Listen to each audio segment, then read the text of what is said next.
18년 동안 사교육 업계에 있었던 짬밥으로 오늘 수많은 고등수학 문제집 중에서 어떤 교재를 고르는 게 좋을지 학생들의 수준별로 정해드리고 가장 효율적인 학습을 위한 교재 조합까지 정리해드리겠습니다. 이 영상만 끝까지 보시면 우리 아이 상황에 가장 적합한 교재가 뭔지 확실하게 아실 거고 더 이상 교재 선택에 대한 고민은 없을 겁니다.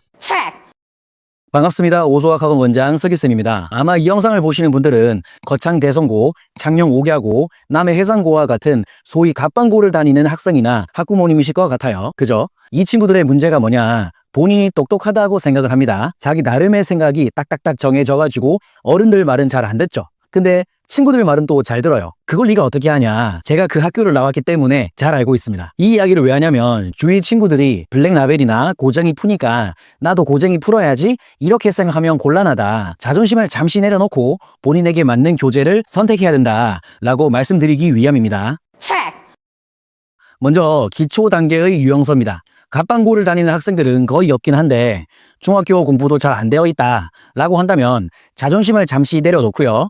수경출판사에서 제작한 수력충전이라는 교재를 쓰는 게 좋습니다. 이 책은 사실 수학이라기보다는 거의 산수에 가까운 수준으로 문제가 구성되어 있기 때문에 후루룩 볼 수 있고요. 본인이 거의 수포자다 싶으시면 이 책을 한번 풀어보시는 게 좋다라고 생각을 합니다. 그러면 이제 수학적인 자존감이 올라가게 될 거예요. 물론 이것만 풀면 안 되겠지만 첫 스타트를 이제 이 책으로 해도 괜찮다 이렇게 말씀을 드립니다. 그 다음 단계는요. 이 모의고사를 쳤을 때 3등급 밑이다, 4등급, 5등급 이렇게 나온다 라고 한다면 역시나 자존심을 잠시 내려놓으시고 개념원리의 익힘책이라고 할 수 있는 RPM을 추천드리고요. C단계를 풀지 않는다는 전제하에 센수학 B단계까지만 푸는 방법도 좋습니다. 이 책들을 최소 5회독 정도 하셔서 랜덤으로 딱 펼쳐가지고 너 이거 풀어봐 이렇게 했을 때 1분 안에 바로 풀 수 있을 정도가 됐다. 그럼 2단계는 이제 통과가 되는 겁니다. 그러면 그 다음에는 뭘 푸는 게 좋냐? 이 정도 단계가 되면 모의고사는 대략 2등급 정도가 안정적으로 나올 거고요. 약간 삐끗하게 되면 이제 3등급 초반이 나올 겁니다. 그렇게 되면 센수학 C단계 또는 일품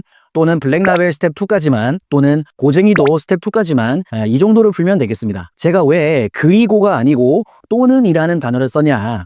학생들의 착각은 나 센수학 풀어봤으니까 1분 풀어야지 1분 풀었으니까 블라 풀어야지 그 다음 고쟁이 풀어야지 이렇게 하거든요. 그게 아니라 제가 방금 말씀드린 4개의 교재는 거의 비슷비슷합니다. 그러니 4개 중에서 본인의 성향에 맞는 교재를 딱 하나 선택한 다음에 이것도 마찬가지로 최소 5회독을 해줍니다. 참고로 전 수학의 정서 기본편 5회독, 실력편 5회독을 했고요. 기본편 5회독을 하니까 그때부터 모의고사 기준으로 항상 100점을 맞았었거든요. 그러니 제 말을 믿으시길 바랍니다. 여기까지 제가 말씀드린 대로 하면 모의고사 기준으로 거의 1등급이 안정적으로 나올 거고요. 조금 삐끗하면 2등급이 되는 정도가 될 겁니다. 이제 그러면 이제 굳히기를 하고 싶다. 난 갑방고에서 수학의 신이 되고 싶다. 그러면 아까 우리가 안 풀었던 블랙라벨 스텝 3까지 또는 고쟁이 스텝 3까지 또는 이투스에서 제작한 프로젝트 531, 하이퍼 최강 TOT, 절대 등급 코드 M, 내신 하이엔드 수학 이 책들 중에서 하나를 딱 골라가지고 역시나 최소 5회독을 하셔서 소위 조져주시면 되겠습니다.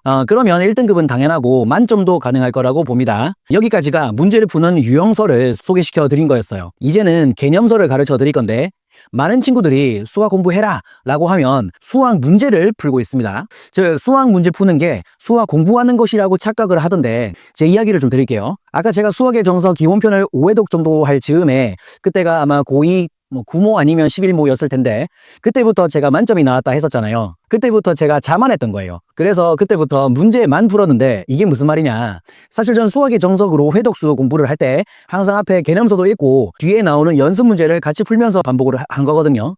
그런데 자만하게 되니까 이제 문제만 대충 반복을 했던 거예요. 그러니까 확실히 오답도 많아지고 좀 약간 불안정해지더라고요. 그래서 그때 느낀 게 개념서도 같이 공부해야 되는구나를 확실하게 느꼈습니다. 물론 문제풀이 위주로 공부해야 되는 건 맞아요. 개념만 공부하는 건 옳지 않아요. 하지만 문제풀이만 하게 된다면 반드시 빵꾸가 날 거예요. 밑빠진 독에 물 붓기 하는 느낌이 들 겁니다. 이건 공부해온 사람은 무조건 공감할 겁니다. 공감하신다면 댓글 좀. 그래서 여러분들 문제만 풀지 마시고 개념서도 충분히 많이 읽어줘야 합니다. 방금 제가 개념서를 풀라고 하지 않았죠. 개념서를 충분히 많이 읽어주라고 했죠. 개념서의 용도는 문제풀기 용이 아니라 글을 읽는 용입니다. 그래서 사실 전 수학의 정서 기본편과 실력편을 좋아합니다.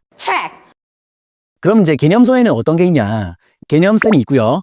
수학의 정석, 수학의 바이블, 그리고 숨만큼 라우드가 있는데 이 교재들은 혼자서 독학으로 공부할 때 반드시 필요한 교재들입니다. 이 책도 마찬가지예요. 개념센 다 읽었으니까 정석 봐야지, 그 다음에 뭐 바이블 봐야지, 이게 아니라 개념서 중에서 역시 한 개를 딱 골라가지고 그 다음에 그걸 소위 죽을 때까지 반복해서 읽으시면 됩니다. 뭐 죽을 때까지는 좀 오바지만 그 다음에 내신을 준비하는 학생이라면 학교에서 주시는 부교재, 프린트 뭐 이런 부분은 거의 암기한다는 생각으로 반복 해가지고 공부를 해주시면 되겠습니다. 사실 제가 교재를 많이 소개시켜 드렸지만 저는 특정 교재를 선택해야 1등급을 받는다 뭐 이런 거 안 믿습니다. 동서고금을 막론하고 공부하는 방법은 다 똑같아요. 공부 잘했던 선배들에게 한번 물어보세요. 똑같이 얘기할 겁니다. 그게 뭐냐? 그게 바로 단권화와 회독수입니다. 여기서 말하는 단권화는 원래는 이제 이 책에 있는 내용, 저 책에 있는 내용을 한 책에다가 다 때려 박아가지고 그 책만 딸딸딸 공부해라 뭐 이런 이야기인데 제가 말씀드리고 싶은 단권화는 제발 막 이 책 저 책 보지 말고 한 책만 고집해가지고 공부해라